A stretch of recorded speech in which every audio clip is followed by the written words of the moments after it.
I just did it. The next one of the article. Well, that's good. Close. I did.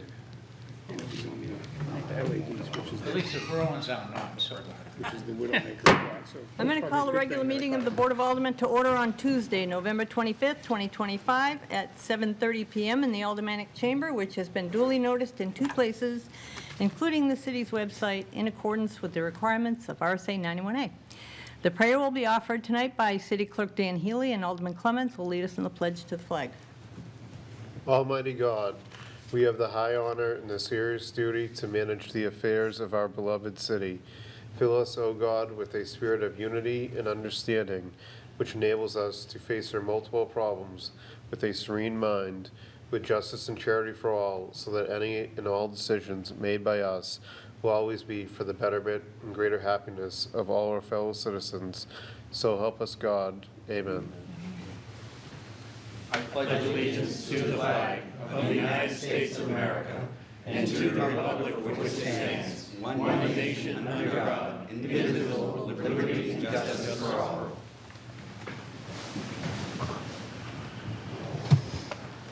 Let's start the meeting by taking a roll call attendance, please.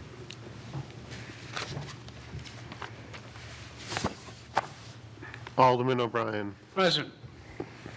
Alderman Gregg. I'm here. I'm probably not able to be there before I knew that I was going to get sworn in early. I'd already made travel plans, so I'm at my son's house, and nobody can hear me or is with me in the room. I'm by myself. Alderman Moran. Here. Alderman Thibodeau. Here. Alderman Govea. Here. Alderman Lopez. Here. Alderman Sullivan. Here. Alderman Clements. Here. Alderman Senate. Here. Alderman Jettie. Here. Alderman Tebow. Here. Alderman Clee. Here. Alderman Dowd. Present. Alderwoman Kelly. Alderman Wilshire. Here. 14 present, 1 absent. Thank you. Also joining us this evening is Mayor Donches and Corporation Counsel Steve Bolton. Mayor, did you wish to address the board this evening? Yes, Madam President. A few things. First, for the last couple of weeks have certainly been a busy time for housing, the production of housing here in the city of Nashua. Certainly, as everybody knows, housing, affordable housing, is a critical need.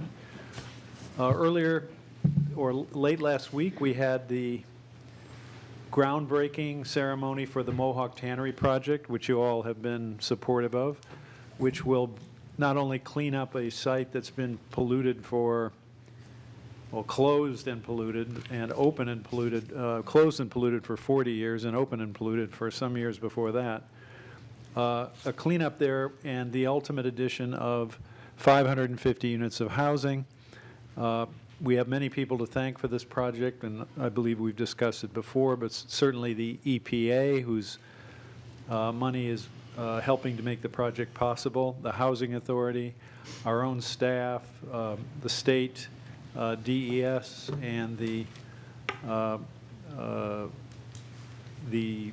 Finance Authority up there, as well as many other people who have worked hard on that project, and neighborhood advocate Sandy Belknap, who's been on this for the last 28 years. She also certainly was instrumental in making sure that people's attention never left the Mohawk Tannery.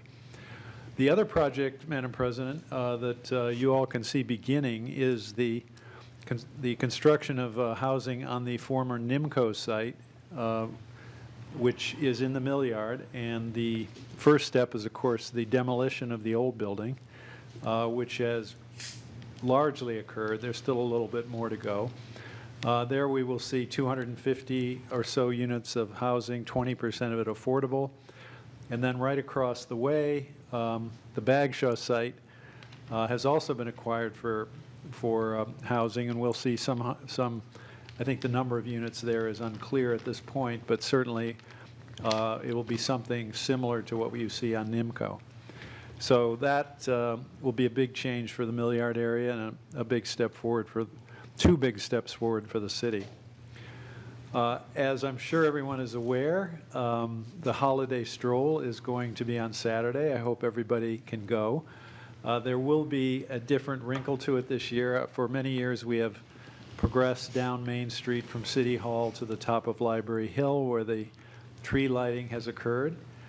This year, we will begin at City Hall again, but we'll finish in the restored new Renaissance Park, which will be open at the time. Again, you all have been very supportive of that project, and that will be the first time when the public can really see what's been done, at least so far. The north part of the river is not done yet, but that will be, I think, a great project for the city, and it's going to be really fun to see the stroll finish there. You might, on the holiday front, you might see that the holiday lighting has been done on Main Street and looks great, so I'm always happy to see that. Madam President, Harbor Care, I want to thank them because today they held their annual Thanksgiving dinner mostly for people who can't otherwise afford a Thanksgiving meal. They serve about 300 people. I and many other, I was sort of the junior of the political figures. There was Senator Hassan and Governor Ayotte and Congressman Pappas were all there. They gave me the rolls, so I served the rolls. It probably is the easiest thing to do is what they gave me. But they served about 300 people again, and it was, again, a really nice event. On another item that is on the agenda, Madam President, I wanted to mention R25-229. What this involves is the fact that in the last session of the legislature, a bill was passed that enabled cities or communities that host casinos to get a week's take, so to speak, the 35% that nonprofits would often get at each of the casinos that are hosted within the community. So our first period right after the first, our first involvement right after the first of the year will be at the Gate City Casino, and this resolution suggests that the proceeds from that go to the Ledge Street Playground, Ledge Street School Playground. It's a school where they have trouble raising money. There's not an effective PTO, and they've been trying to raise money for some years, I think. And the kids there need a playground, and these funds could be used for that purpose. At least that's what the resolution proposes. There will be another one at the Nash Casino, and Alderwoman Klee and I have discussed seeking your authority to direct those funds from the Nash to the dental program for kids in the school system that is run now by Myra Nikitas. As we bring this forward, you'll be able to hear some of the incredible statistics that, in terms of the number of kids that she's helped. But if she can get some more money, then she can help other kids with dental problems. And I think it's clear that solving dental problems early is really important to a child's entire life. Bad teeth, as you become an adult, become an increasingly difficult problem. But you'll hear more about that later. Finally, Madam President, I wanted to wish everyone a happy Thanksgiving. I assume people will be with family and friends, and it'll be a nice time for everyone. And so everybody here in the chamber and beyond in the community, I wish them a happy Thanksgiving. Thank you. Response to the remarks by the mayor. Alderman Moran. Thank you, Madam President. I was down over at Pine Street on Monday where they're doing the demolition. St. Joseph's, the nurse that drives the RV, she also drives this giant healthcare RV. She was mentioning that it was had some difficulty getting it into near Hearts and Greater Nashua Mental Health. And I said I would bring it up to you when you brought this up, so I am here bringing that up to you. Okay, yeah, I was out there today, and yeah, it's a little you know, with all the demolition equipment and everything, it's a little difficult. So I will, I'll see if there's anything that can be done to make their trip possible. Thank you, and to the Harbor Care, thanks. I was actually the junior of the politicians, because as these folks were leaving, myself and Representative Goodlander were taking over, basically, and I was most certainly the junior politician there that day, today, unless I saw, no. I was there earlier. Everyone else here is more to my senior, so I didn't see anyone else that was to You my have a junior. But thank you, Mr. Mayor. Anyone else?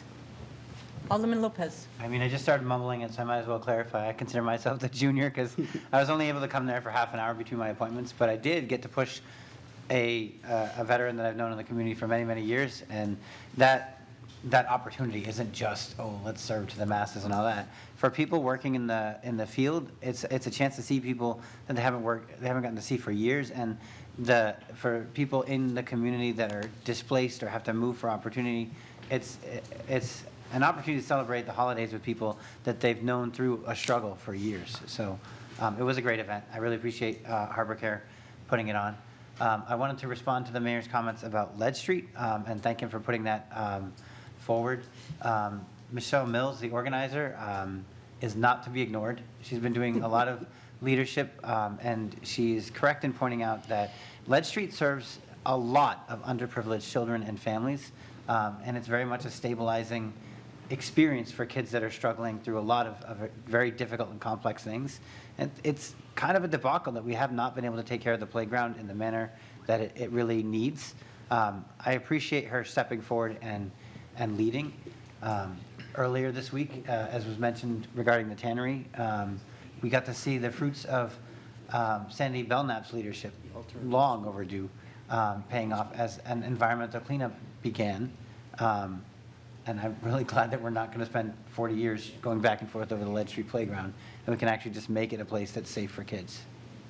Thank you. Alderman Tebow.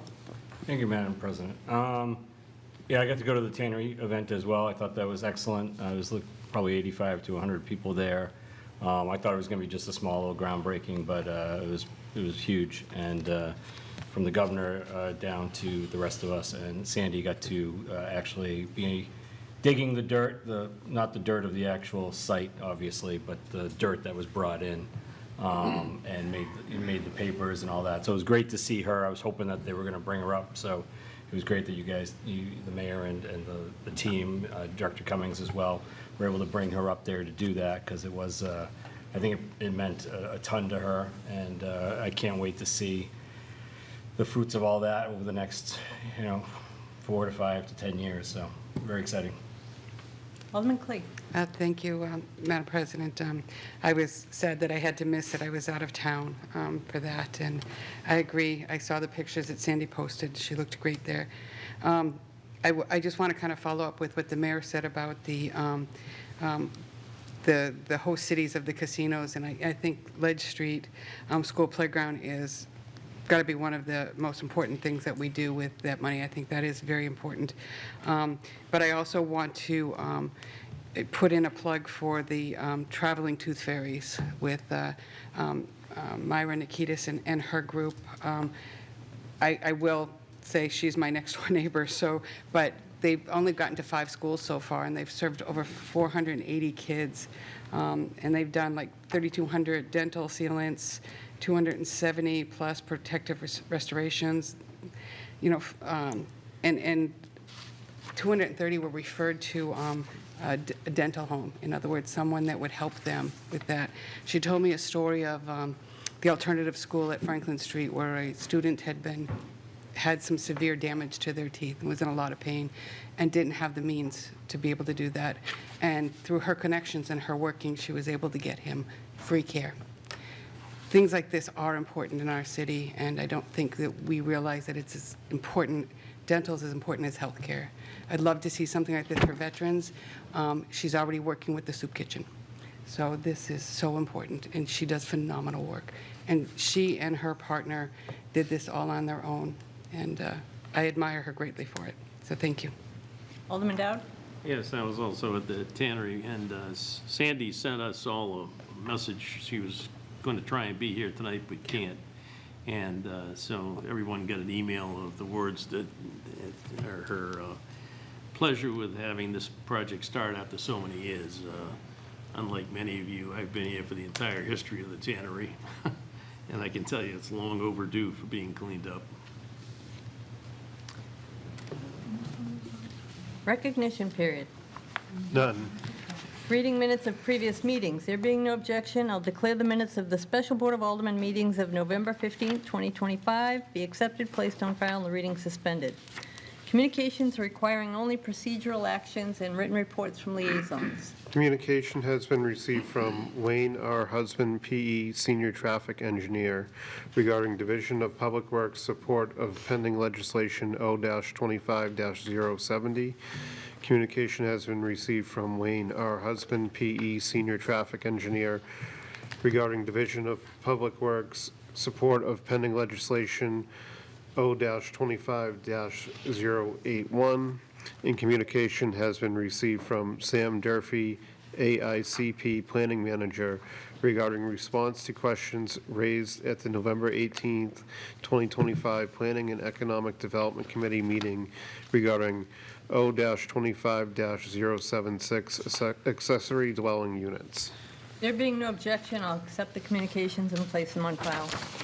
Period for public comment relative to items expected to be acted upon this evening. No one has signed up. Communications requiring final approval.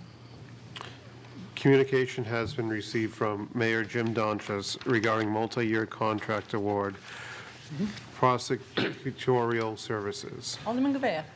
Thank you, Madam President. I move to accept, place on file, and approve renewing the multi-year contract with the town of Hollis to engage in providing the services of criminal case prosecutors in the amount not to exceed $219,538. Funding will be through Department 150, Police Department Fund, General Fund 5445, other reimbursements. By roll call, please. You've heard the motion. Is there discussion on that motion?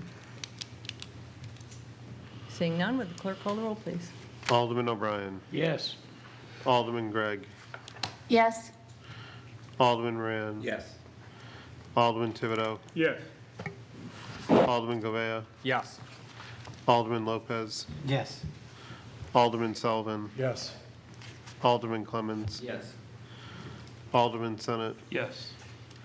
Alderman Jettie. Yes. Alderman Tebow. Yes. Alderman Clee. Yes. Alderman Dowd. Yes. Alderman Wilshire. Yes. 14 yeas, 0 nays. That motion carries.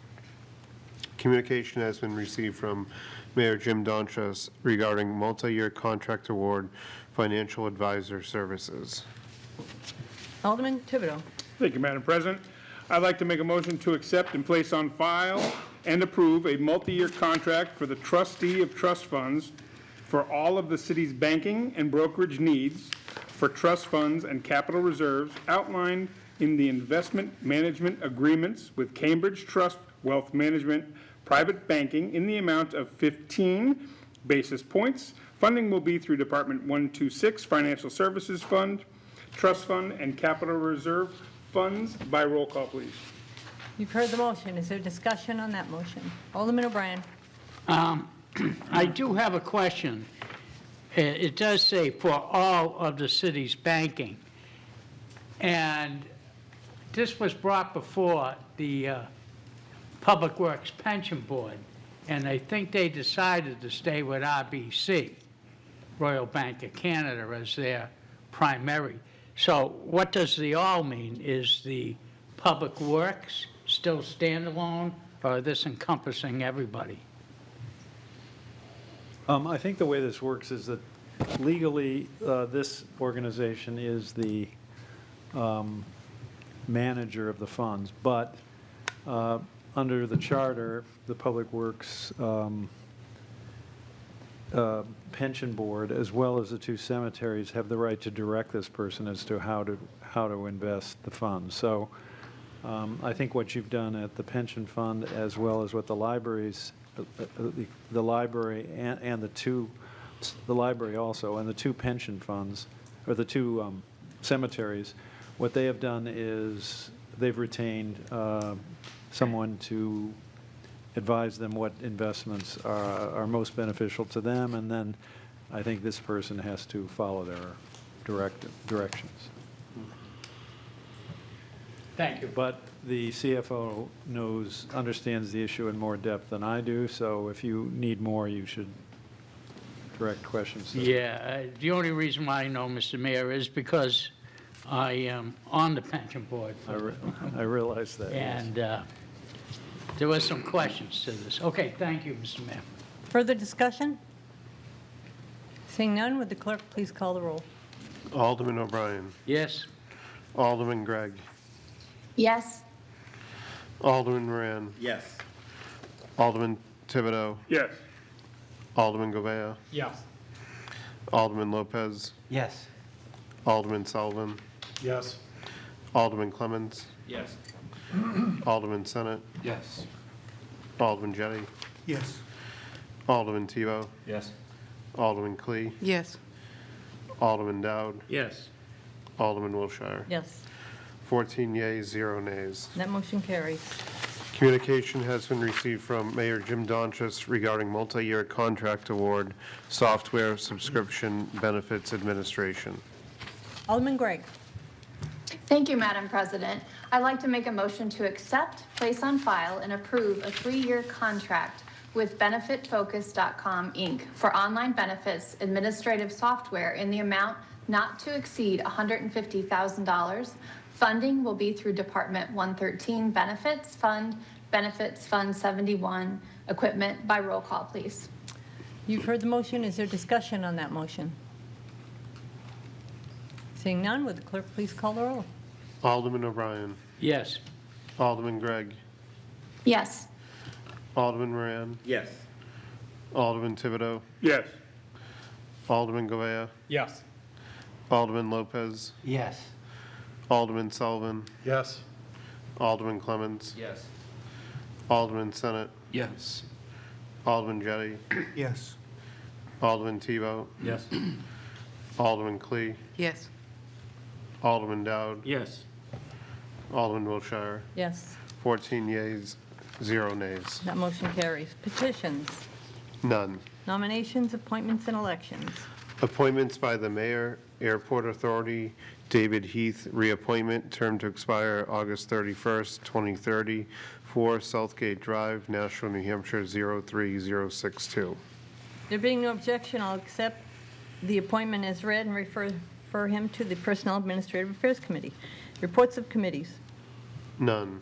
Confirmation of mayor's appointments. None. Unfinished business resolutions. None.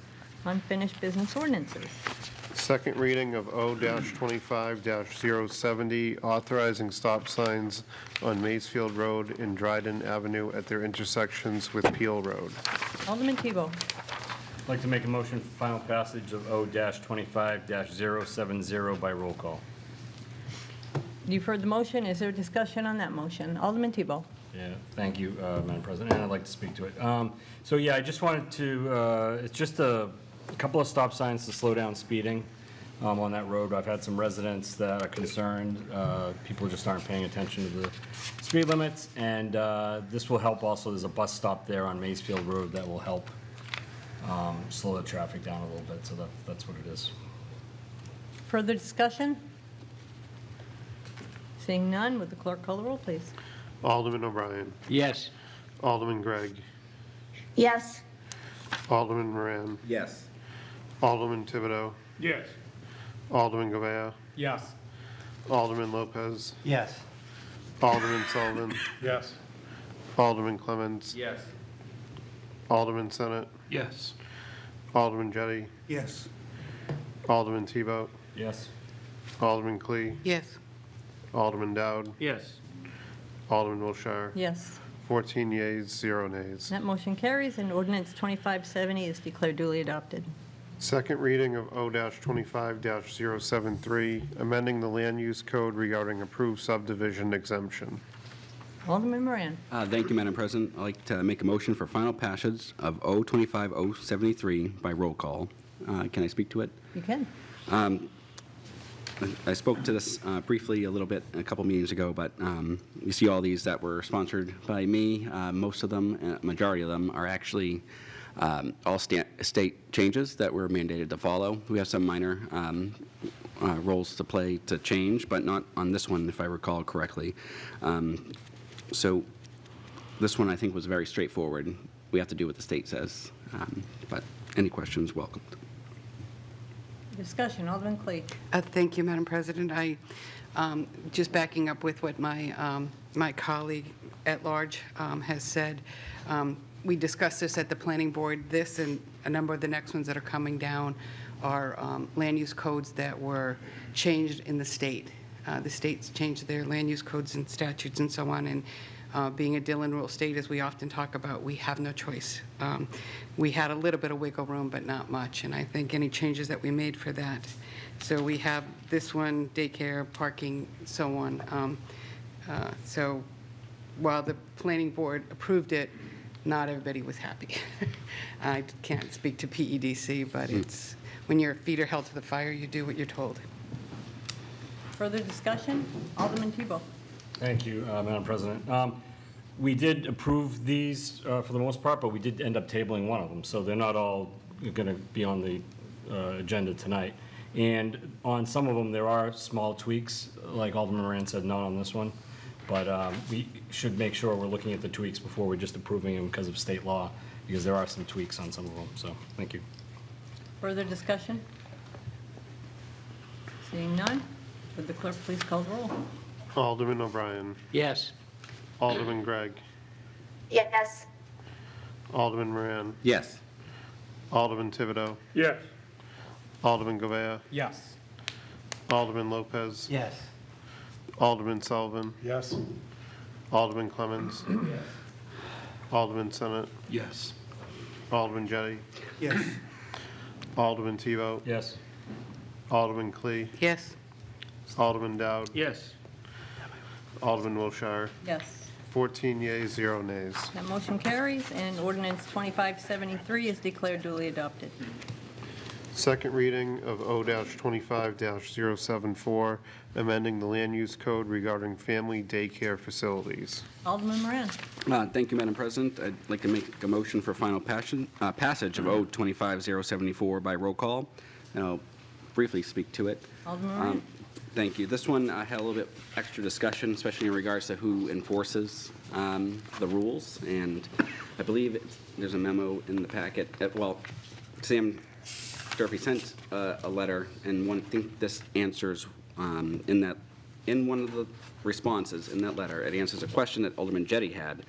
Got it out. Got all the words out regarding who enforces basically the requirements that we would otherwise have done at the city level, and the answer is the state. They have licensing authority over the daycare facilities, and they'll be enforcing.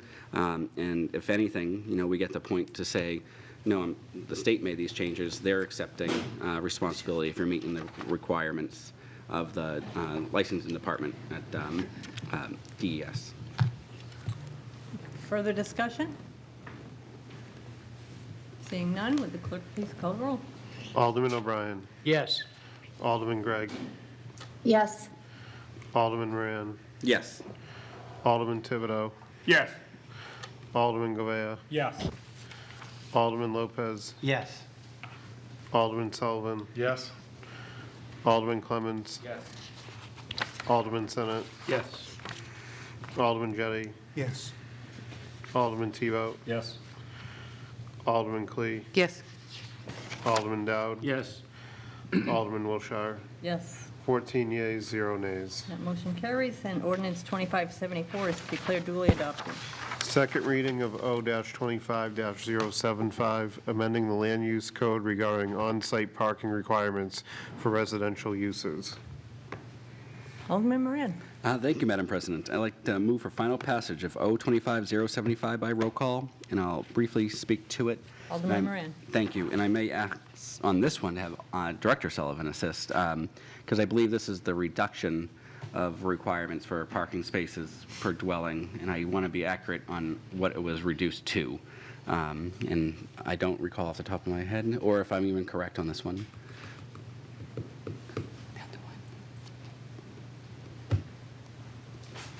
Good evening. Good evening. Matt Sullivan, Community Development Director. Addressing Alderman Moran's concern, we have several standards throughout the ordinance for residential parking, but predominantly we apply a 1.5 per unit ratio. This will reduce that 1.5 requirement down to 1 in alignment with state statute. Yes. Thank you, and that's what I thought, and I just did not want to get the numbers right on something like this. I'm sorry, I wanted to get them right. I didn't want to get them wrong. Thanks. Wow, it's all coming out backwards today. All right. Thank you. Thank you. Alderman Clay. Thank you, Madam President. There was also another change that had nothing to do with the state. It was the maximum parking spaces for number 7 dwelling manufactured home on individual owned lot. Our original one had said 22 was the maximum, and they realized that that was probably a typo, and it should be 2 per unit. So that was not state mandated. That was just, I think, a faux pas on our part, a typo. So that has been corrected so that it will read properly. Further discussion, Alderman Thibodeau. Just a clarifying question. So I know these were state mandated. Was it mandated to 1 across the board? I guess that's over to Director Sullivan again. But. Except 0. Matt Sullivan, Community Development Director. The mandate is that for residential uses, the maximum allowable requirement is 1 space per unit. So it applies to residential uses more generally. Thank you. Of course. Thank you. Further discussion? Seeing none, would the clerk please call the roll? Alderman O'Brien. Yes. Alderman Gregg. Yes. Alderman Moran. Yes. Alderman Thibodeau. Yes. Alderman Govea. Yes. Alderman Lopez. Yes. Alderman Sullivan. Yes. Alderman Clemmons. Yes. Alderman Senate. Yes. Alderman Jettie. Yes. Alderman Tebow. Yes. Alderman Clee. Yes. Alderman Dowd. Yes. Alderman Wilshire. Yes. 14 yeas, 0 nays. That motion carries, and ordinance 2575 is declared duly adopted. Second reading of O-25-076, amending the land use code by amending the accessory dwelling unit ordinance in definition of dwelling unit accessory. Alderman Lopez. I'd like to make a motion for final passage of O-25-076 by roll call and to speak briefly on it.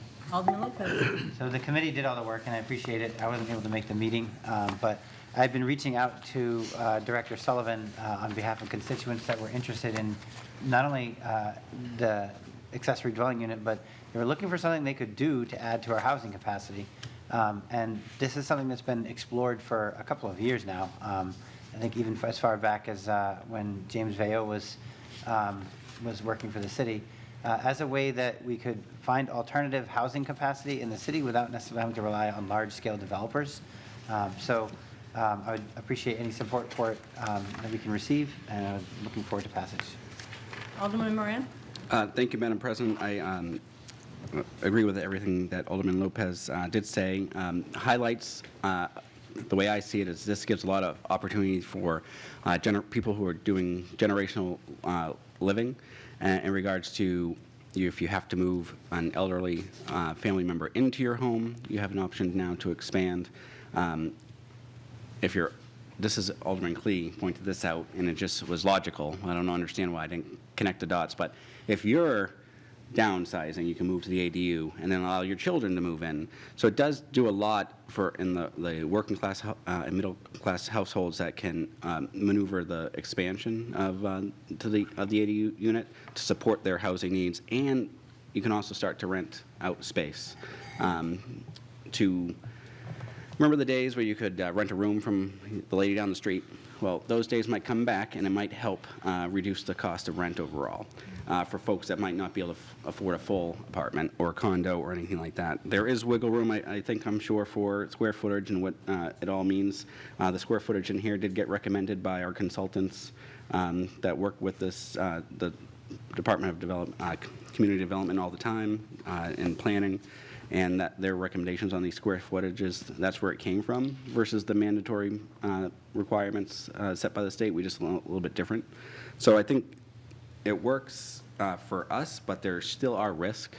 You will see Airbnb, VRBO, all these people take advantage of such gracious ADU deregulation.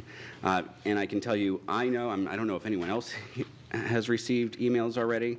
I received one today. My wife received one about building an ADU from some kind of company. So someone has a list. So someone's already working on this, and they're going to be either converting it for family for you, or there might be people coming in to buy up more houses and building more ADUs. But we don't have ability to regulate that because, as Alderman Klee will remind you, we are a Dillon state. Alderman Sullivan? Thank you. I watched the committee meeting a couple days ago, and it seemed as the conversation was going along, I thought that this might get tabled, but it didn't, obviously. And just watching it, I thought, just starting from the macro piece of it, just the whole local control thing really just didn't sit right with me as far as, we're being told that this is the law now across the entire state. I went online, I looked it up. It was very much a bipartisan bill that passed. And what's interesting is for those Nashuans out there who will not like this, they're coming to us. And they won't go to their state rep or their state senator, and they should. So whoever is watching tonight, I just want to point that out, that this is a state law that we are following in line with. I do appreciate Director Sullivan's input on this. I do think that there are small windows that we can influence going forward. I was thinking earlier today that maybe I would make a motion to re-refer this back to committee, but I thought on it a lot more. I had a discussion earlier today with Director Sullivan, and we talked mainly about, the bigger questions that I had were, what could go right with this? What could go wrong with this? And there were some comments made in public comment during committee that it could change the characteristic of a lot of neighborhoods. But what I learned today was before this came, if you had an ADU, you had to go either to zoning or to planning, and now that's gone. So you can just go and you can take out a building permit, as long as that gets approved, then you can just start building. So under the things that could go wrong, to my colleague's point about generational housing, and yeah, those are things that I think could go right. What I think could go wrong in all of this is lack of notice from your neighbors. And then all of a sudden there's a backhoe and a crew of builders that show up, and all of a sudden there's an ADU there, and that could change. I think that there could be some follow-on legislation that I'm going to take a look at in the next term to maybe bolt onto this to see if we could, in certain areas, make it our own to kind of fall in line with Nashua. But those are really the things that I wanted to say about this. Obviously, I'm going to support it. I had a change of heart about re-referring it to committee, but I do think that there is some opportunity here for us here in Nashua to kind of make this our own. Alderman Clay? Thank you, Madam President. While I agree with everything that my colleagues have said about the need for ADU, the need for increased housing and so on, and again, my next door neighbor has an ADU. I went to zoning. We were notified. I went to zoning, and I spoke to them prior to going to zoning and so on, because good neighbors can do that, but we don't always have good neighbors. So much to what my colleague from Ward 9 has said, suddenly you've got a backhoe in there and they're building. The one thing I do like about this is one of the the piece of information here says the applicant shall make provisions for adequate water supply and sewage disposal for the accessory dwelling unit in accordance with the RSA that it names. Prior to that, there was no real mandate. Obviously, our zoning and so on would say, do you have this adequate? And they would work with it, but it's actually put into the, into this and so on. The portion of owner occupied is still part of it, but I can tell you, and we do have a new alderwoman who is luckily up in the State House, who might be able to speak to this and help us. But I know that there is legislation coming in to talk about 4 ADUs being allowed on properties and so on. And that scares me, because whether we say this cannot change the complexity or the, the current neighborhood, this will. And we all move into a place with thinking, okay, well, that's a small lot, it's not going to get any bigger, and suddenly there's more people there, more cars, more everything. And I can tell you, you were talking about what could negatively happen. Right now, the owner has to occupy it. I had 2 ADUs that were sold, and when they were sold, even though this ADU is in the deed and so on, it's in there, but no one reads that when they're buying a home. It was sold as rental property, 2 rental properties. Sadly, when it was found out that it was not a rental property, those people that were living in that other ADU, because it was not owner occupied, had to find a new place to live. And that became an issue. So this is the problem that I have with ADUs, is we don't have the ability to follow through and make sure that it's always owner occupied. Having said that, we have this mandate from the state, so everything I say is basically kind of moot. I do appreciate my colleague from Ward 9 looking to see if we can tweak some things.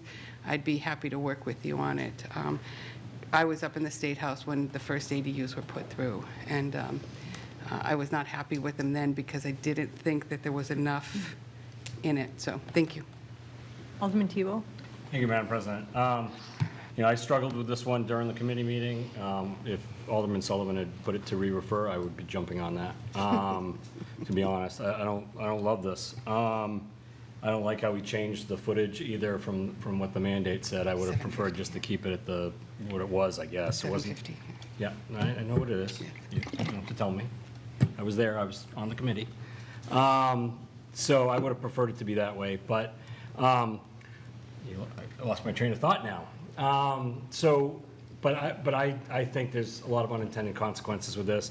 I think if, 2 people are in an ADU and now they got 2 cars, where are they putting those 2 cars?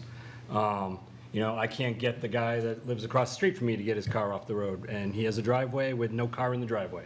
So, now we got people really gonna go around and start determining who's living there, what's going on, how many cars. And the other piece of that too is they can go to the zoning board if they want it bigger than the 950, 980, right? If they want a 1,300 ADU, they still go there. Whether or not that goes through or not, probably not. But there certainly could be some variances there as well. This should reduce that. And whether we put this through or not, it's already mandated by the state. So we could say no to this or re-refer it. The state mandate's still there. So I'm struggling with this. I don't even know if I'm gonna say yes to this one just out of spite, because I really don't like it.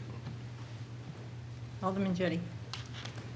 Thank you. So during the committee meeting, I asked the question about, so the state suggested legislation calls for a maximum of an ADU of 950 square feet.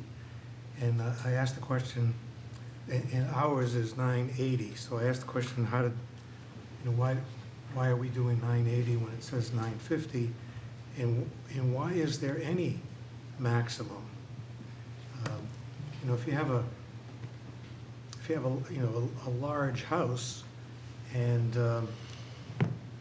I thought of the example of a family that occupied a large house, and the kids have moved on, and you have a situation where you have a couple that's living there in this big house, and the kids are trying to buy something, and in today's market it's very difficult, and so you know, you know, so this family invites the kids to come and occupy this large house with them, but both, you know, the parents and the children want to make sure that they have their own places, and so an ADU would make sense for them, but, you know, why would it be limited to 980?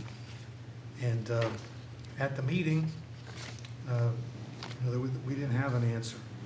And we've since received a memo explaining that, you know, that you know, we had the option to go higher than 950. So we went to 980, and basically, you know, it was you know, the staff thought 980 was a better number. It sounds like it's, forgive me, but it sounds like they're just pulling that number out of the air. And then they went on to say, you know, that there's been you know, conversations about, you know, allowing for larger ADUs, and they mentioned, you know, one of the prime candidates for an ADU is a two-car garage, and the two-car garage is typically, I think, 1,200 square feet. So, you know, why are we limiting it to 980? You know, and some people, you know, have said, you know, they think that you know, anything beyond the 950 is too big. You know, some people would say, you know, if you've got, you know, and this is, you know, with the condition that you're not expanding the current footprint of the buildings that are there. So if you're not expanding the current footprint, you know, it's not an insult to the neighborhood. You know, so why not make it a larger? So I don't think the questions that we had, you know, were satisfactorily answered. I don't think we ought to just march through this. You know, we were told at the committee meeting that there really was not, you know, it wasn't necessary to pass this tonight. You know, we could send it back to committee, we could have further discussions about what is the right number, and, you know, have the staff explain to us, you know, what their thinking is. You know, the memo kind of leaves that 12,000 out in the air. You know, I haven't had a chance to speak to them about it before tonight, so I don't know if they're suggesting, well, you know, you could change it to 12,000, but I don't want to change it without a full discussion. So I would, I would recommend, you know, we were told that it didn't have to be done tonight. It doesn't even have to be done by this board, you know, during the current term. That the staff, we were told at that meeting, was okay with moving it to the next board, you know, working on this next year. So, you know, when it's appropriate, I don't want to cut off any debate, but when it's appropriate, you know, I would, you know, like to make a motion to refer it back to the committee so that we can have a full discussion to answer those questions. And maybe maybe the 980 is the right number. But I think several of us have, I know I do, have questions about whether it is or not. Why not allow a larger, if the building is big enough and it's not expanding the footprint, why not allow larger ADUs? And so, you know, when people have finished discussing this, I'd like to make that motion, but I'll hold it until then. Thank you. Alderman Clemmons? Thank you. So just to clarify, if you're not, the legislation states if you're not expanding the footprint of the house, the ADU can be 1,200 square feet. But if you're building something, if you're adding on to the ADU, or if it's going to be literally something that's elsewhere on the property, the ordinance says it's going to be 980 square feet. So that's the difference there. And as far as the why we would limit it, my opinion is you know, some of the sentiment that was expressed here this evening was this could change the character of the neighborhood. Well, if we put a limit on to the number of square feet that a unit can be, if you want it to be higher than that, you're gonna have to go before the zoning board for a variance. And when that happens, you have to notice the public, you have to put the sign up in somebody's yard, right?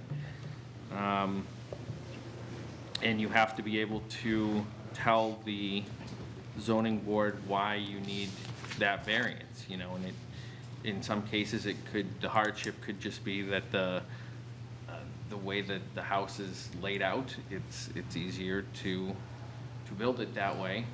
And, you know, there might not be a hardship, and maybe the zoning board would deny it, I don't know. But I think if we're concerned about this changing the character of neighborhoods, you'd want to limit that amount of square feet that we would allow, so that it triggers something to go before the review boards. I'm comfortable with passing this evening. I think it has the right mechanisms in place to trigger these, you know, safeguards, I guess, is what I would call them. And I think we should move forward with it. Alderman Sullivan, next. I didn't want to steal his thunder, but I want to make a motion to re-refer this back to committee. I think there's a lot of meat left on that bone. Okay, exactly. You making that motion now? Yes. Okay, motion is to re-refer. Clerk, please call the roll. Alderman O'Brien. Yes. Alderman Gregg. Yes. Alderman Moran. Yes. Alderman Thibodeau. Yes. Alderman Govea. No. Alderman Lopez. Yes. Alderman Sullivan. Yes. Alderman Clemmons. No. Alderman Senate. Yes. Alderman Jettie. Yes. Alderman Tebow. Yes. Alderman Clee. No. Alderman Dowd. Yes. Alderman Wilshire. Yes. 11 yeas, 3 nays. And motion to re-refer carries. Point of order, through you to Corporation Counsel. While this is coming back to committee, which we can make that happen, but if there's substantial change, would we still need to petition, notice a public hearing? Yes. Okay. And in addition to that, would the state law still be in effect even though we haven't updated our ordinance? We ought not to deny any application that comes in after the state law takes effect, because our ordinance is contrary to the state law, because if we go to court, we'll lose. So practically, right now, the minimum is the state law, and we can tweak it in committee, and if it doesn't get done this month, it can be done at the next board. Presumably, it'd have to be reintroduced. Of course, yes. Thank you. New public hearing and all that.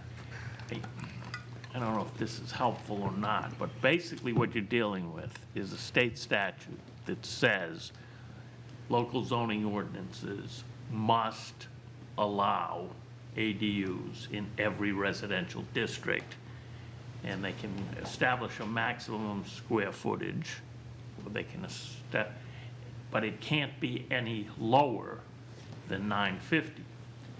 Now, you may want to get into all kinds of more complications. So in an RA residential district, which only requires 10,000 square foot lots, you may say, well, if you've already got a primary structure, it may be a two-family home already. You're going to add another building, maybe you ought to have as low as the state law allows. But if you're in an R40 zone, maybe you can allow for a bigger one. Now, all of that is certainly something that you can take up in committee, and it seems like that's the direction you're going in. But I don't think it's a simple change the 950 or 980 to 2,500. I think it's more complicated than that, given the diversity of neighborhoods you have in Nashua. So the idea that we're going to go to committee, have a public hearing, and finish this by the second Board of Aldermen meeting in December, I think would be fairly optimistic. And that's why I want to call that point of order, that there should be no expectation that this make it back to the full board, but that people know that they can still get an ADU based on state law. That's it? Thank you. Yes. Thank you. Second reading of O-25-081, authorizing a stop sign on Shadowbrook Drive at its intersection with Spindlewick Drive. Alderman Tebow. I'd like to make a motion for final passage of O-24-081 by roll call, and I'd like to speak to it. Alderman Tebow. Yeah, so this was a new development that was put in at this intersection, and people would just ask me for a stop sign on it, so I was putting that in. Further discussion? Seeing none, would the clerk call the roll, please? Alderman O'Brien. Yes. Alderman Gregg. Yes. Alderman Moran. Yes. Alderman Thibodeau. Yes. Alderman Govea. Yes. Alderman Lopez. Yes. Alderman Sullivan. Yes. Alderman Clemmons. Yes. Alderman Senate. Yes. Alderman Jettie. Yes. Alderman Tebow. Yes. Alderman Clee. Yes. Alderman Dowd. Yes. Alderman Wilshire. Yes. 14 yeas, 0 nays. That motion carries, and ordinance 2581 is declared duly adopted. Business unfinished at previous meeting. None. New business resolutions. First reading of R-25-225, approving the cost items of a memorandum of agreement between the City of Nashua Board of Public Works and AFSCME Council 93 Local 365 regarding wastewater treatment facility holiday coverage and pay. Additional sponsors, Alderman O'Brien, Alderman Moran, Alderman Govea, Alderman Lopez, Alderman Clemmons, Alderman Senate, Alderman Tebow, Alderman Clee, Alderman Dowd, and myself. Given its first reading, I'll send that to the Budget Review Committee, and Alderman Gregg, sorry. Thank you. First reading of R-25-226, relative to the acceptance of $25,000 from the United States Department of Homeland Security and the State of New Hampshire Department of Safety into Fire Department Grant Activity 2025 Homeland Security Grant Program Hazmat Training. Additional sponsors, Alderman O'Brien, Alderman Moran, Alderman Gregg, Alderman Govea, Alderman Sullivan, Alderman Tebow, Alderman Clee, Alderman Dowd, and myself. Given its first reading, I'll sign that to the Human Affairs Committee. First reading of R-25-227, relative to the acceptance of $150,800 from the United States Department of Homeland Security in the State of New Hampshire Department of Safety into Fire Department Grant Activity 2025 Homeland Security Grant Program Chemical Analysis Meter. Additional sponsors, Alderman O'Brien, Alderman Moran, Alderman Gregg, Alderman Govea, Alderman Sullivan, Alderman Senate, Alderman Tebow, Alderman Clee, Alderman Dowd. Given its first reading, I'll assign that to the Human Affairs Committee. First reading of R-25-228, authorizing the mayor to enter into 3 vehicle towing services contracts with DNR Towing Broadside Collision Centers LLC in First Priority Automotive and Towing. Additional sponsors. Seeing none, given its first reading, I'll send that to the Finance Committee. First reading of R-25-229 regarding future charitable gaming revenue in the Ledge Street School Playground. Additional sponsors, Alderman O'Brien, Alderman Gregg, Alderman Moran, Alderman Thibodeau, Alderman Govea, Alderman Lopez, Alderman Sullivan, Alderman Clemmons, Alderman Senate, Alderman Clee, Alderman Dowd, and myself. Given its first reading, I'll sign that to the Budget Review Committee. New business ordinances. First reading of O-25-083, amending the parking meter times in Zone 1. Additional sponsors. Alderman Moran, Alderman Thibodeau, Alderman Clemmons, Alderman Senate, Alderman Clee. Given its first reading, I'll sign that to the Committee on Infrastructure. Period for general public comment. We have two people who have signed up this evening. Lori Orlano.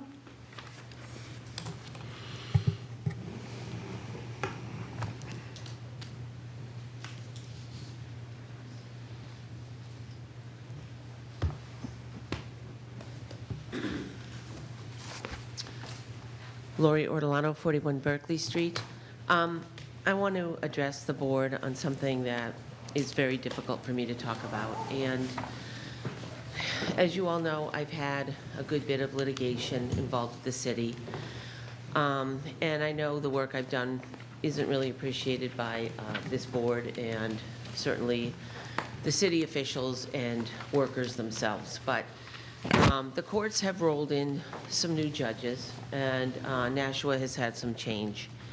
And my presence in board meetings has shifted a lot since 2022. I don't come out often because really the statements made by Melbourne Moran in 2022 were just really difficult for my husband and I to accept and deal with.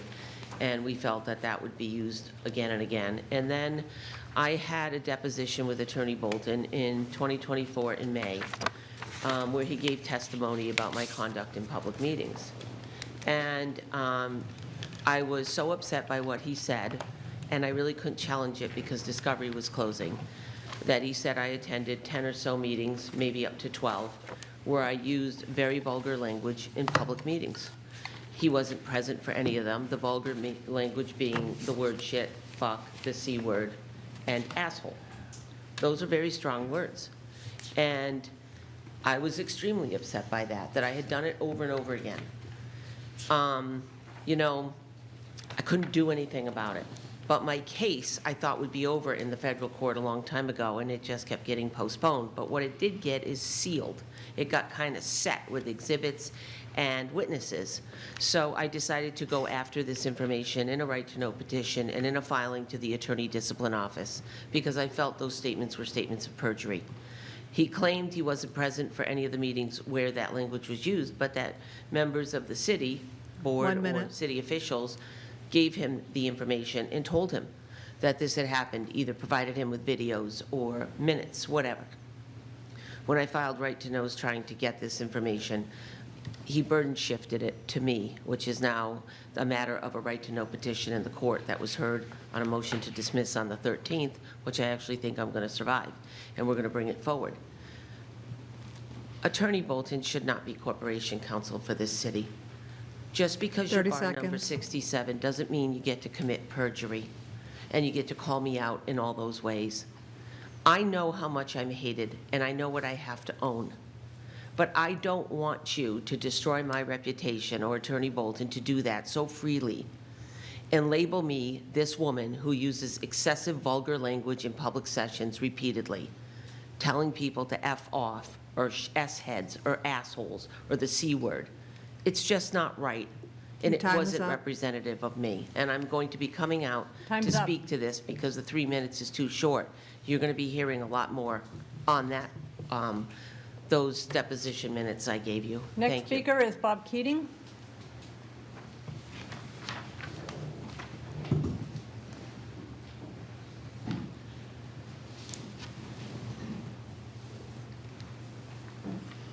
Good evening. My name is Bob Keating, 5 Coburn Woods Drive. And the reason I'm speaking tonight is continuing discussion about homelessness in our community, which has been certainly highlighted by the largest encampment that we've had in our community, I think, and certainly in a recent history. And I remember that we had a plan, a home for everyone, and I want to see that sort of as the overhead of my remarks, that it's both a goal and a vision about what to do. And I want to highlight, since we've last met, a number of things, good and not good, in our community and the nation at large regards to that. Good, the mayor has spoken about this, and Alderman Moran and Alderman Lopez, a wonderful event of caring at the Harbor Care, and there will be multiple other Thanksgiving meals that will occur in this community. So the outreach of caring is certainly there. Bad, the recent delays and the SNAP funding, and the looming larger cuts in SNAP in the future, while the numbers are going up in terms of food pantry use throughout the nation. Bad, and also that we had a death last week at the encampment. I didn't know the person very well, but I do have etched in my mind about a week before he died, this playful wrestling picture. He's a shorter man and in his 70s, I believe, play wrestling with the guy that weighed about 100 pounds more than him, who was a veteran, and it was just a great exchange, and died. That was our second death in the month of November. Edwin, earlier, fortunately died with his family, but he had been homeless, much of the time. So, in the remaining moments, I just want to highlight that, next steps, what to do with this. We can't do it all at the same point, but the police commissioner, Mr. Toller, has spoken to me, and I spoke to the mayor about it, who he had been in communication with them, and asking for a consideration to, the police are okay with this. They're ending the $30,000 for the special detail for downtown patrols, and put this to ending homelessness, particularly along the more permanent ways. So end that $30,000 and turn it to other ways that we can make a difference to people's lives and in housing them. So thank you for the time, and happy Thanksgiving to everyone. You too. Remarks by members of the board. I'm going to start over here tonight. Alderman Dowd. Yeah, just very quickly, want to wish everybody a happy Thanksgiving. Enjoy your time with your family, and don't eat too much. Alderman Clee. I want to wish everybody a happy Thanksgiving, and please eat too much. Thank you. Alderman Tebow. Thank you, Madam President. Couple things. So, one, it's hard to take the first citizen seriously when I'm in an ethics committee meeting with her next week and she's attacking me. So, my integrity is brought on the line as well. So, I would say, stop throwing rocks. We stop throwing rocks, and everybody just goes their separate ways. It's okay to disagree. But unfortunately, I'll be there, so if anybody wants to attend December 4th, Thursday night, I will be there. So this whole casino thing that's on here, I find interesting. I think, and maybe, how are we picking these projects? And maybe if we're going to get these every year, maybe we should have a running list of projects and kind of prioritize what would be picked first if we get casino money, instead of just, trying to go to the mayor and trying to get a project in. Maybe we should have some kind of list, and because I'm sure everybody in every ward has something, or some project, not necessarily an award, but something that they would like to do. And the both things that we've talked about tonight are worthy. I support both of those wholeheartedly, but I also want to think down the road. What about next year and the year after? Like, shouldn't we have some mechanism other than a random pick of something? So I think that's something we should look at. I too wish everybody a happy Thanksgiving. I'll be at the Great Gobbler. Hope to see Alderman Sullivan there running again. No, he's shaking his head. Don't worry, I'm not running. One of my kids is. So, but I'll be there. It's always a good event, and there was a fire recently over off Tyler Street, and it displaced 20 apartments or 20 homes, and 30. So I feel for those people now going through the holidays, and hopefully they've been able to be placed somewhere, or I don't obviously know much about it, but I'm hoping that during this time, they've found somewhere to go, and hopefully whatever happened there can be cleared up. I believe what I heard, it was arson, so hopefully they can rebuild. So, thank you. Alderman Jettie. Yeah, so I think that what Alderman Tebow said has a lot of merit. I think that, excuse me. I think that, it happens, the same thing happens with the surplus money at the end of the year. During the budget season, we have, we question people, we analyze the budgets, very carefully. We make very tough decisions about how we're going to spend money. And then, after we've passed the budget, and then, when we find out what the surplus is, all of a sudden, all of these pet projects that didn't make it during the budget season, rise and they get passed, I think, with, not as much study. And I think that's not the way it should happen.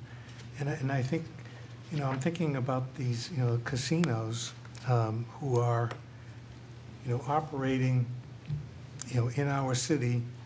We incur expenses because of their existence. They do pay, property taxes, so we do get that from them. But when you look at the amount of money that they make, we as a city are not getting, a big share of that. Our nonprofits, are getting, I think it's, the number was 35%. But, again, those nonprofits are kind of chosen, at random. Some nonprofits that I've never heard of before, are getting these large checks from these casinos, and I kind of wonder what, who's making that decision? Is it just somebody that knows somebody at the casino? And here, there was a proposal that, that the cities that host these casinos, be paid a certain percentage of what the casinos make. And that was before the legislature. I don't think it got beyond the committee. I don't think it's going to happen. But that's an idea that has a lot of merit, I think. And in this case, this I didn't know this was going to happen. That that the city was going to get, like a charity, we get a week. We get the 35% from the that the casino makes in a particular week. I think that's great. That's a good start, but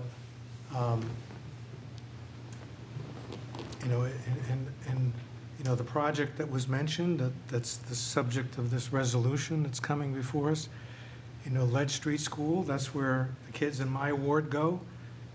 So I'm all for supporting Ledge Street School, but, is there,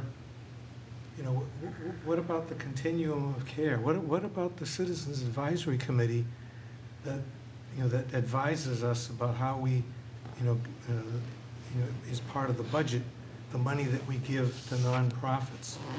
What is have they played any role in this? What about all the nonprofits that they cut back because of lack of funding, or there just wasn't enough money, so that the nonprofits didn't, a particular nonprofit might not have got anything. So I like Alderman Tebow's idea that there ought to be some, we ought to be looking at how we're spending this money, in a better way than just somebody that happens to catch the mayor or an alderman's attention, the timing is correct, and boom, they get the money. I think there ought to be some more planning to that. So I wasn't going to say that, but when I heard what you did, I thought you have a great idea, and I support it.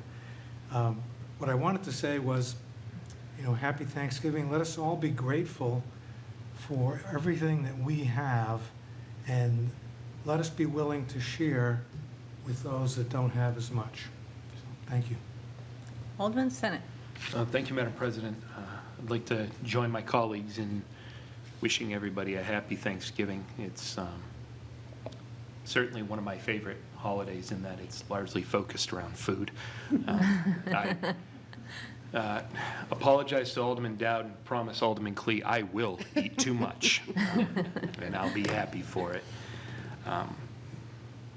We'll be having a quiet one this year. Unfortunately, some family issues have arisen that preclude us from being able to enjoy a large gathering. But those of you who are able to get out and enjoy large gatherings with your family, please enjoy them.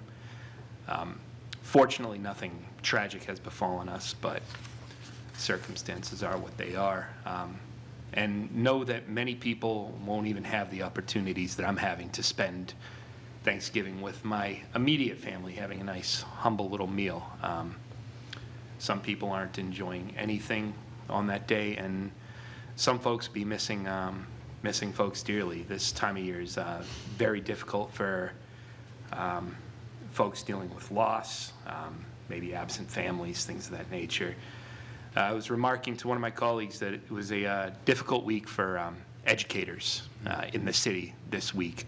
I'd be remiss to try to name all that I had heard that had passed this week, but one that had stuck out to me was Paula Taggart, who was a longtime home economics. I think they called it family and consumer sciences by the time I left. Educator at Pennachuck Middle School. And Mrs. Taggart was, it was a fun class. It was responsible for me learning that I can't sew and I can't cook, and lessons that I carry with me to this day. I am making the Thanksgiving dinner, though, so good luck to everybody. But yes, happy Thanksgiving. But like Alderman Jetty had said, those of us who can take the opportunity to share what we can and give to those who may not have as much. Thank you. Alderman Clemmons. Thank you, everybody. I just wanted to quickly wish everyone a very happy and safe Thanksgiving. Enjoy the holiday with your family and friends. And, from my family to yours, I hope that it is really a blessed one. Thank you. Alderman Sullivan. Happy Thanksgiving, and I'm going to steal the sign on the saying that I saw on the sign today on West Hollis Street. Gratitude is the best attitude, and I'll leave it there. Thanks. I'm going to steal the sign. Never. Okay. Alderman Lopez. I just want to start by acknowledging the ceremony and recognition of Gloria Timmons. She was an amazing person, and I think that the outpouring of recognition of her life and her legacy was very inspiring. I wasn't ready, thought I was. I wasn't ready for the magnitude of that. She is someone that the city should very much work to recognize and remember. I wanted to thank Oscar Velasquez and the Resurrection Parish Men's Group, as well as Soul Sisters. They pulled together a Thanksgiving dinner on Saturday. They served people from the encampment. They engaged anybody who's around, at the library, railroad tracks, even 23 Temple Street. And a lot of people came out just to have a meal, to have some fellowship. It was a good opportunity to connect and to kind of remind people of certain services that were around that they might have gotten so overwhelmed with what they were working on, they didn't realize there was extra help available, to reconnect with some familiar faces. And it was all pulled together by people in the community who just wanted to make a difference. Oscar was also able to pull an extra 200 turkeys, get donations and support for them, which Toll Street really needed. Toll Street Mission. They've been struggling with their vehicle. Timing is everything. And with the issues with the SNAP benefits and the rearrangement of the food bank's distribution system and the onset of Thanksgiving, it's the worst time to lose your transportation for picking up donations and then delivering pop-up pantries. So they were worried. And Oscar's group and the Resurrection Parish Men's Group really came through. And that carries me, because I don't think as a board, we often act quickly enough or rapidly enough. I sponsored the accessory dwelling unit. I recognize the questions that are being asked. I also appreciate the fact that it was pointed out the accessory dwelling unit can still be applied for. And so we haven't actually held anybody up. But I think we need to move in a timely manner, because what we heard over and over again while we were voting on the encampment ban is we need to make tangible progress, and we still have our process. And we still decide where we're going to be urgent and have special meetings and second readings and where we're not. I also think that when we look at community organizing, I am very proud of the organizing that Sandy Belknap did and the effort that she did, the sustained work to advocate for something that was important for her and her community. I'm equally proud of Ms. Mills and the work she's been trying to do to advocate for the Lead Street. And I'm also aware that as soon as you start to identify a resource for something, other people will show up and want to carve it up, or they'll want to rate it or scale it. And then things like, you know, an emergency, a low barrier emergency shelter just may not make the cut. And then we'll spend the whole year talking about how nothing's come before us without necessarily acknowledging that we're not so eager to recognize leadership when we see it. And when we see an opportunity to make a difference, we don't always just do it. So I appreciate the people in the community that are stepping forward and doing, even if they don't have the full plan together and if they don't know everything that is going to be involved, it takes courage to just step forward and say, I'm here, I'll do what I can. So I appreciate that, and I'm grateful for that. I do want to remind people that the longest night vigil will be December 21st at 6 p.m. We're planning to have it at City Hall pending, I have to actually apply to RISC and get confirmation of that, but we've had it here traditionally and they've been very supportive of it. So anybody who would like to send names of people that should be remembered, the longest night vigil remembers people who have struggled with homelessness and passed away, and it's an opportunity to commit ourselves to rolling up our sleeves, getting our hands dirty, and working to make sure that that list doesn't keep growing every year. Thank you. Alderman Moran. Thank you, Madam President. I want to bring up Thanksgiving, of course. I want to wish everyone a happy Thanksgiving, and my colleagues as well. Like I said, I got to go down to Pine Street on Monday. I saw many folks here. Mr. Keating, Maya beat me there. She was there, I think, before anyone. But we got to feed the homeless again with Kendra from Soul Sisters. She's very popular for doing that kind of stuff, by the way. You give her a call. She's very reasonable. And I got to bring my daughters, call them out of school for a civics lesson.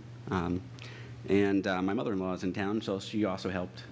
So it goes back to what Alderman Jetty was saying about being thankful for what you have, and also engaging on what you do have into the community that you can give back. And I know everyone's at a different level who can and cannot. But I found it important and humbling for my kids to understand in more detail beyond what they've already know, being involved in the work I do, just exactly how human the experiences are down there. And to have my kids in winter coats and sweatshirts asking to go in the warm car while others don't have that opportunity, and to actually have a 8-year-old and 10-year-old talk to you about that, very heartfelt for sure, and to ask questions that I think many adults wouldn't ask. But many of you actually know them and have spoken to my kids, and they will ask you questions and point things out that adults would be afraid to ask. But like their dad, they have no filter. So I want to take time to appreciate that, the work that's being done amongst all community partners. There are less folks there. The tents, some are being left behind, but that comes with the attrition of the cold. People are moving. I know there was a $500 donation of bus tickets to Hearts to help people move to find treatment programs and other options. But fundamentally, where will they go? And we found out where they are, and they're in Hudson. I won't say where they are because I don't want to. I'm not a rat. You know, I still flash my lights when I see a speed stop sometimes. Well, some people don't, some people do, but they have moved on, but just to another community, which I guess is what other communities do to cities like Nashua and Manchester all the time. So maybe this back and forth between towns and communities might actually eventually change something. So I'll try to be optimistic. And then today we did Harbor Care as well. And I just I hope everyone takes the opportunity to be thankful for what they have. It's that time of year where you think about giving back what you can when you can. Last thing, I was going to go to Mohawk. It was on my schedule. I was at United Way Community Connections Friday morning. Also brought my daughter, skipped school. Childcare is obviously an issue, which Governor Ayotte brought up at that presentation. And she was going to the Mohawk, and then I was going to go. But then I got a call from Adam Sexton from WMUR to talk about the National Kratom legislation, and how one of the expert doctors on kratom in the state of New Hampshire is suggesting the same policies that we did here about the 21 plus and other restrictions that we talked about but we can't do because we're a Dillon state, Alderman Klee, should be done at the state level. And that was great to have that conversation and have someone like that follow up. And I've been most recently in contact with Alder Rep Gregg regarding that conversation as well, because hopefully that can be, Nashua can be another leader in healthcare again, just like we were with regulation of milk when we first started the city charter. There's a whole history behind that. But I hope we can see some change in the statewide that starts with what we did here on the kratom. Thank you. Alderman Gregg? Yes, can you hear me? Yes. Okay, great. Sorry, it's not always a great feed. I first wanted to start out, I would echo pretty much what most of my colleagues have said about Thanksgiving and probably eating too much and being concerned for those that don't have enough. But also I wanted to express my sincere gratitude for everyone on the Horseshoe, for everyone in the audience, for those that have come, for our first responders, advocates, teachers, everybody in our community that continues to want the best for Nashua. We might have different ideas of what that might look like sometimes, but I appreciate the passion and just the people of our city. So Thanksgiving has always been a time in our family where we stop and think of what we're most thankful for, and I certainly am thankful for that. I also, I think a few of my colleagues mentioned the letter that we got from Sandy Belknap, and I wanted to read part of it. I won't read all of it because it's lengthy, and I do hope that she considers, she's such a great historian on the Mohawk Tannery, that she considers maybe publishing it in the Inklink or something so that everybody can really, glean from this. But let me read part of this. And she says, this past Friday afternoon marked the end of a nearly 3-decade journey for me during the groundbreaking activities at the entrance to the Mohawk Tannery site off of Veterans Memorial Parkway. Many of you know my history as a neighbor to the site, with my efforts to keep awareness for the need for cleanup front and center. But this story is not about me. It's about persistence from members across our community. She goes on to name many community members, some that are still here, some that have moved, and some that have even passed before this could come to fruition. She also says, finally, many on this, as well as our past boards, have been actively engaged to bring this long-awaited project to fruition. I know that this project has been part of most, if not all, of your committees and other boards, including planning and zoning. Thank you to all of you. I want to share what I believe to be the moral of this story and experience as this board and the city moves forward. Please always keep in mind how a public and private partnership with the Nashua community can work together to deliver success. This board has a lot of big, gnarly issues ahead as we look into 2026. I personally ask that when you might want to throw in the towel because things get too difficult, please think about this project. Yes, it took a long time. Some would say too long.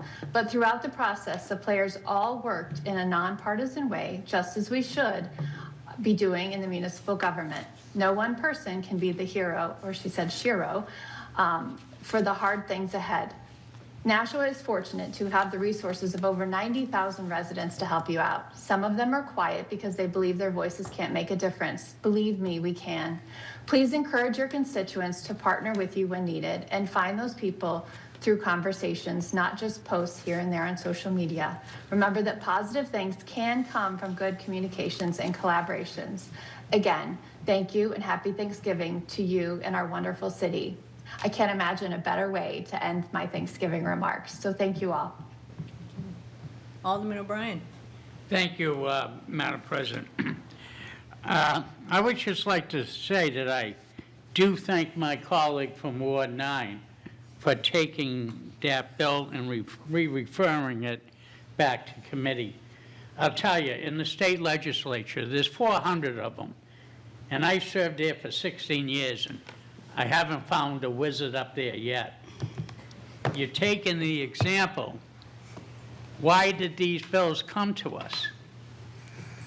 It's because they're trying to fix places like Bethlehem and Landaff and other communities. We have an established boards here, zoning boards and everything else, that some of this wasn't really needed. You know, then I also question, I don't know, is it going to cost us money to implement what we voted on tonight? Because that's a 28A issue, where if this requirement, and Alderman Clay can agree to this, if they make it a requirement, they're required to pay for it. So I don't know if it fits within 28A or not, but it leaves the concern with it. So I'm glad it's going back to committee. I would ask that question of the 28A and see if that applies to it or not. I really don't know, not being of that committee, but we shall see. But nothing the state of New Hampshire does. I mean, we have problems with homeless. Be great if they send us a few dollars so we can implement some helping programs. But I don't see that coming. But we have zoning regulations, so I guess we should be very happy what the state has given us. But be careful how you vote. That's all I got to say. And then also, too, a little birdie told me somebody here in the chamber, today is their birthday. And I'm not going to say who it is. Evidently, that person hasn't put it out there. But I want to be on record of recognizing that person and wishing them a very happy birthday. And then finally, happy Thanksgiving to everybody in the city. Yours truly with the O'Brien brothers. There's, you know, nature didn't kill all of us yet, but it's working on it. But anyways, we're cooking about 60 pounds of turkey for the extended O'Brien clan. You know, we do believe we were bad at math, but we have gone out and multiplied, you know. So I can't wait. Enjoy the cooking and everything else and the serving and seeing the nieces, nephews, the rookie recruits and the veterans of my family. I do enjoy that. And I can't wait till the serving is done, and then I'll pass out watching one of the great football games. And that's what I'm famous for. So everybody in the city, happy Thanksgiving. Thank you, Madam President. You're welcome. I was really impressed with the turnout for the celebration of life for Gloria Timmons. She was something. And maybe I underestimated her being just an alderman here in the chamber. We were friends. We went out to breakfast several times. But the celebration of life that they put on for her was incredible. And she deserved every minute of it. Also like to wish everyone a very happy Thanksgiving. I have 28 coming to my house, so we'll be cooking a lot as well. I had to take the week off just to cook. So happy Thanksgiving to all of you and to everyone in the city. Committee announcements. Alderman O'Brien. Thank you, Madam President. I would like to make the motion that the November 25th, 2025 meeting of the Board of Aldermen be adjourned by roll call. Would the clerk please call the roll? Alderman O'Brien. Yes. Alderman Gregg. Yes. Alderman Moran. No. Alderman Thibodeau. Yes. Alderman Govea. Yes. Alderman Lopez. No. Alderman Sullivan. Yes. Alderman Clemmons. Yes. Alderman Senate. Yes. Alderman Jettie. Yes. Alderman Tebow. Yes. Alderman Clee. Yes. Alderman Dowd. Yes. Alderman Wilshire. Yes. 12 yeas, 2 nays. And we are adjourned at 9:04 p.m. Thanks, everyone. Yeah. Well, I gotta go. Right?